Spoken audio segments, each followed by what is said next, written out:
federal level, where President Biden has signed a series of executive orders requiring federal agencies to interpret the word sex to mean so-called gender identity. It is happening all across the country. To the best of our knowledge, 49 states, plus the District of Columbia, allow men to be housed in women's prisons on the basis of their so-called gender identity. He is doing it based on a complete misreading of the Supreme Court's terrible decision in the case of Bostock versus Clayton County. He is lying to the American people about what that court decision said. He is saying that that court decision requires agencies to interpret the word sex to include gender identity. That is not true.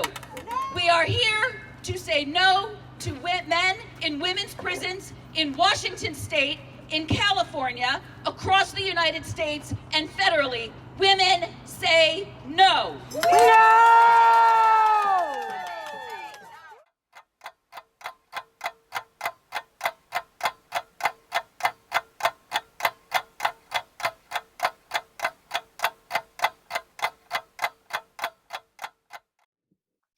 My name is Elizabeth Royman, and I oppose this bill as a private citizen.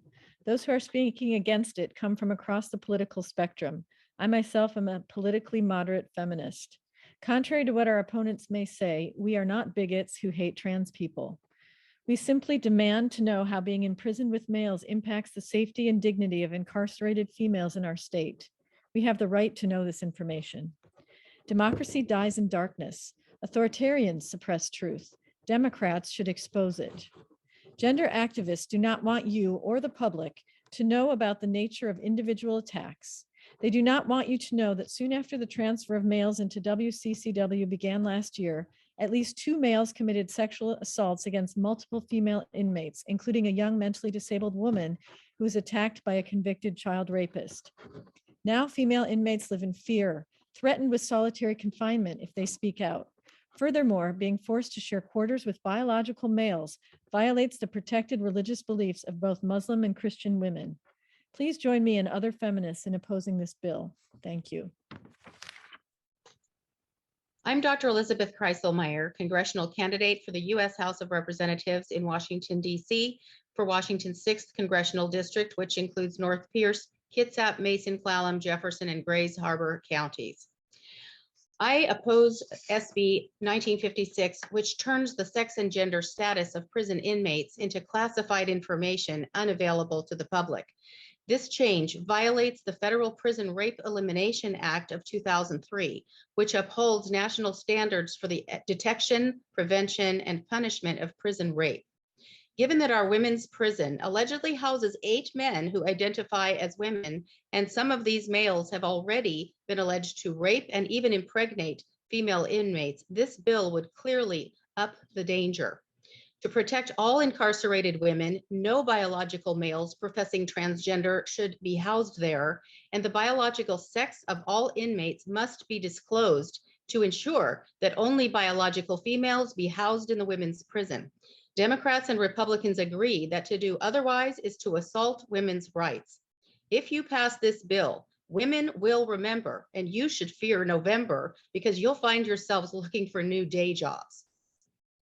My name is Andy O'Rourke in Kitsap County in the 23rd Legislative District. I'm embarrassed and ashamed that my representative, co-sponsor of HB 1956, Tara Simmons, a former felon herself, thought that this was a good use of this body's time. She does not speak for me.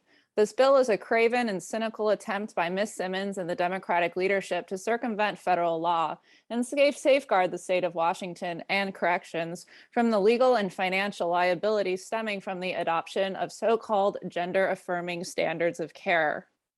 Inmate Douglas Perry is a male serial killer and sexual predator terrorizing women in the WCCW as we speak, right now.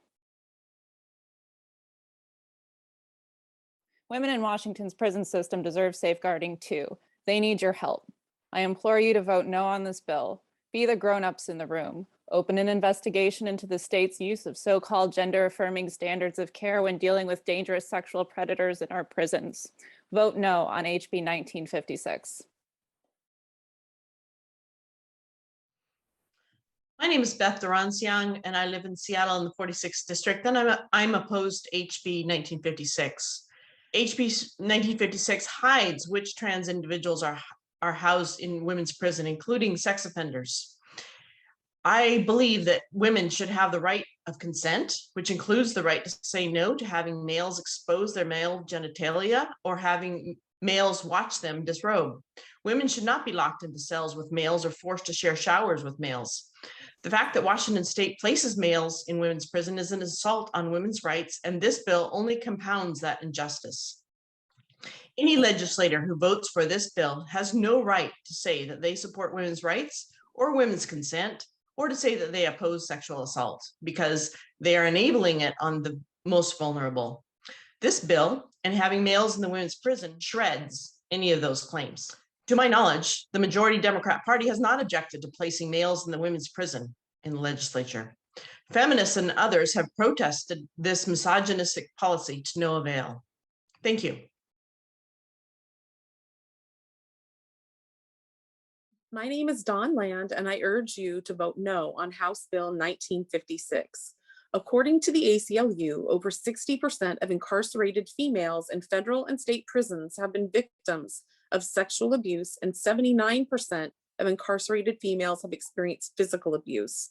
Incarcerated females are 3 to 4 times more likely than incarcerated males to have experienced abuse, whether as a child or as an adult. It is cruel to force females who have already suffered so greatly at the hands of males to be locked in a cell with any male. In October 2017, the Ministry of Justice confirmed official records that 60 of the 125 transgender prisoners known at that time to be in prison in England and in Wales were convicted sex offenders. So when at least 40% of incarcerated males claiming to be women are also violent sex offenders, forcing incarcerated females to be locked in with them turns what is meant to be a punishment into torture. House Bill 1956 takes away the transparency that is the last negligible shred of protection incarcerated females have against forced habitation with males. If House Bill 1956 becomes law, incarcerated females will suffer in secrecy from what amounts to be government-sanctioned rape squads, with no transparency and no hope for any protection for females. Please vote no on House Bill 1956.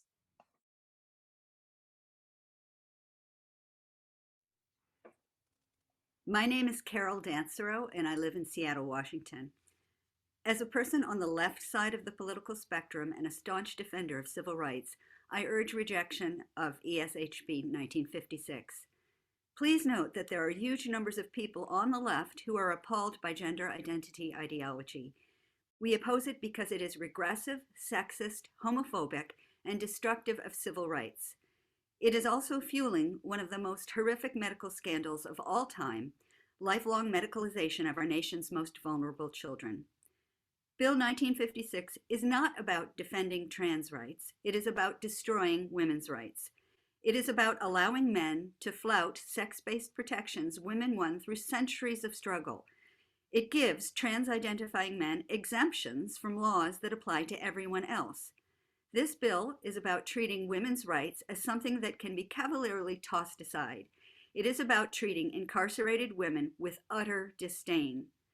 Women have a right to female-only spaces, including in prisons. They have the right, and the broader public has the right, to know about men placed in female-only spaces.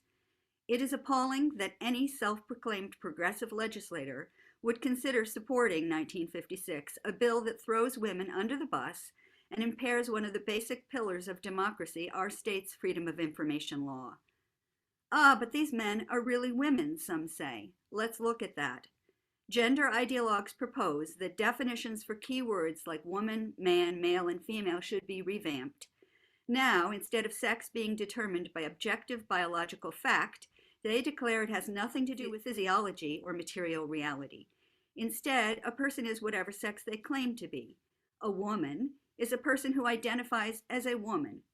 Who is a person who identifies as a woman? Who is a person who identifies as a woman? This is nuts. It renders words like woman meaningless. It ensures that all legal protections won on the basis of sex are eviscerated, and most Americans from across the political spectrum wholeheartedly reject this nonsense. It is outrageous that this legislature is talking about legally mandating that everyone must go along with shifting nonsensical definitions suggested by gender ideologues, and that we must go along with their regressive civil rights destroying agenda.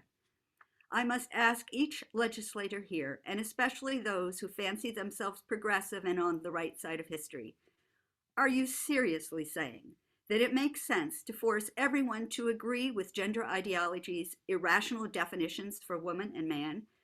Do you seriously intend to force incarcerated women to forfeit their right to female-only prisons, insisting that they must accept men in their cells, showers, and other confined spaces? Are you honestly going to gut state freedom of information laws to prevent people from knowing what's happening in public facilities? Have you no shame? Have you no conscience? Have you no backbone to stand up to this nonsense?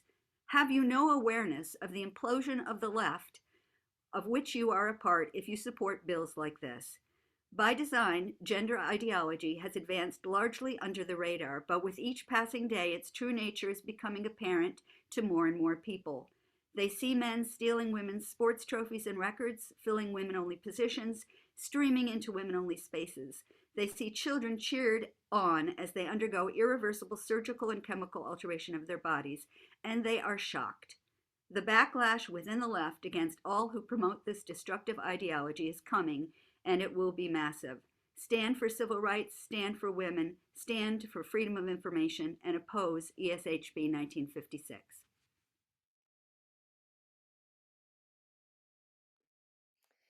I am April Morrow. I have lived in Washington State for almost 6 decades. I am the founder of Sovereign Women Speak, and I am a radical feminist who is in touch with over 200 incarcerated women at WCCW. Their voices are important. Here are just a few quotes from hundreds of letters from Washington's incarcerated women. They act like women until they don't, and out comes the aggressive behavior and man voice. One is here for killing multiple women and another for raping and assaulting women and children. My PTSD was improving, and then these men started coming in, and it's flared daily. Being housed with violent men was not part of my sentence. If we complain about being housed with them, we go to SEG. The guards favor them out of fear of being threatened by them with PREA if they don't get their way. Washington claims housing men with women is humanitarian, although it violates my constitutional rights as a Muslim woman. My Father in heaven and on earth is furious, but still cannot protect me. I ask the community to please read these letters in full. Just this morning, a fight broke out with a new man coming into the women's facility and is in lockdown. The whole facility is in lockdown because of this man. It is inhumane to place the needs of a few men who have raped and murdered women before the safety and rights of thousands of women. Transparency is the only hope these women have. To take that away would be devastating to them, their family members, and all of us women who have worked so hard to bring an end to this massive violation to all incarcerated women's rights.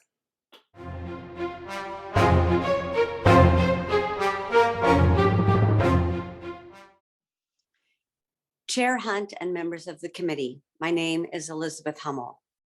As a feminist and a lifelong Democrat, I am opposed to this bill.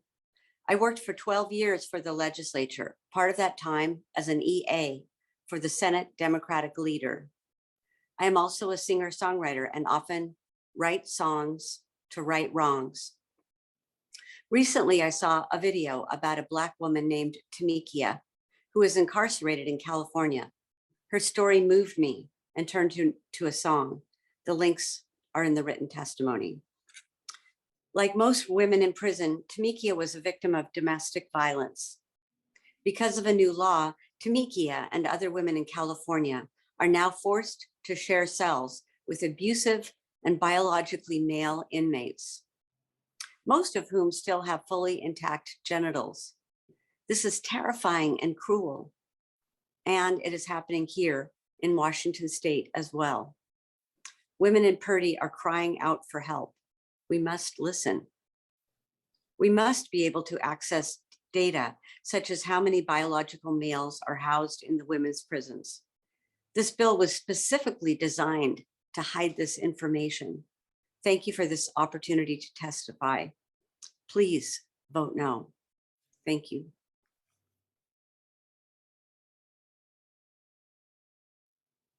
Dear Senator, thank you for your service and time this morning. I'm an old school moderate female liberal who is considering disowning my party. I'll try to be as brief as possible. In 2006, when you and other senators voted to expand the jurisdiction of our state's Human Rights Commission, did you ever imagine that your yes vote back then would unleash Pandora's box to the point where we now have violent rapists claiming to be women being housed with incarcerated women in our state prisons? That's just the tip of the iceberg.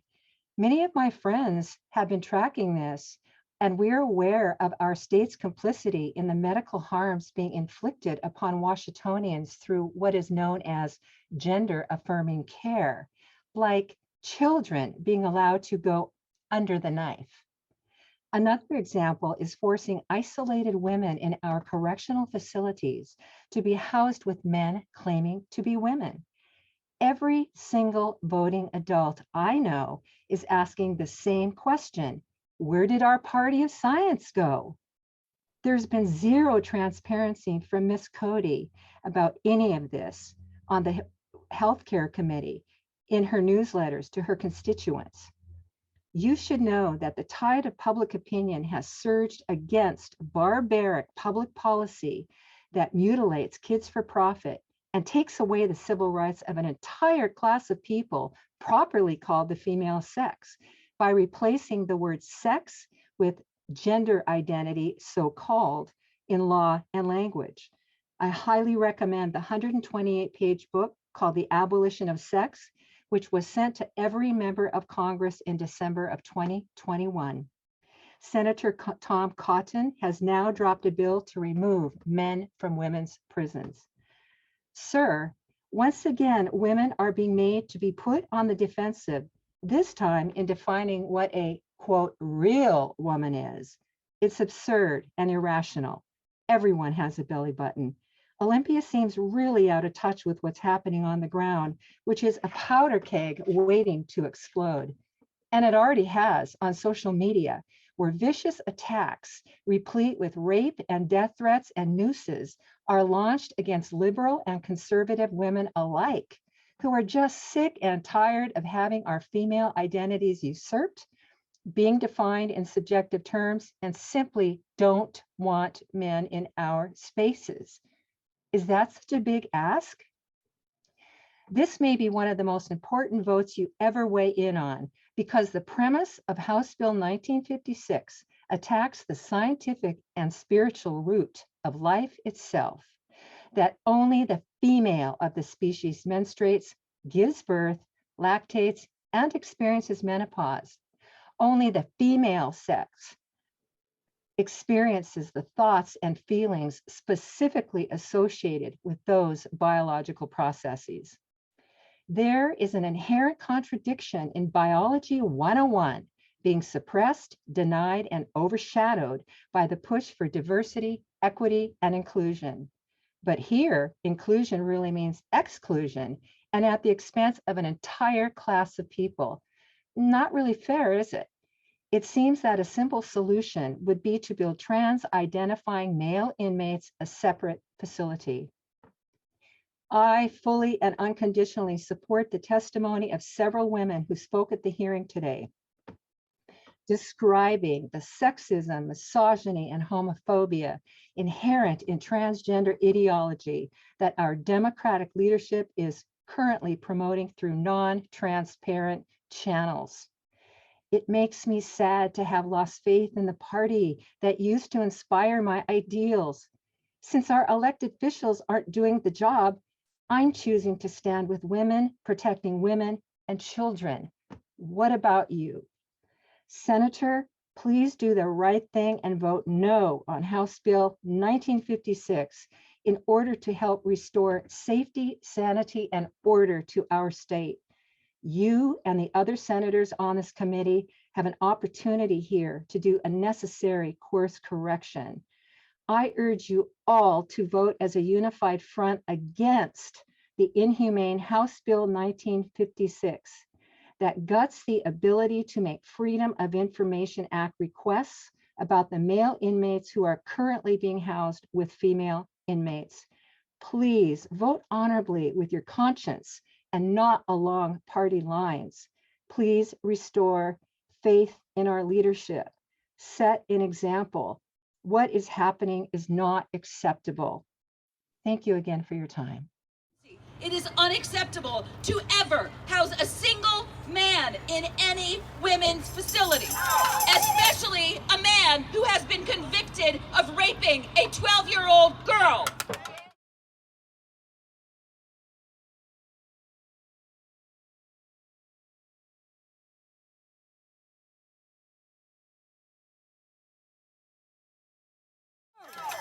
But any man, no men belong incarcerated with vulnerable, incarcerated women. Women, my women, sovereign women.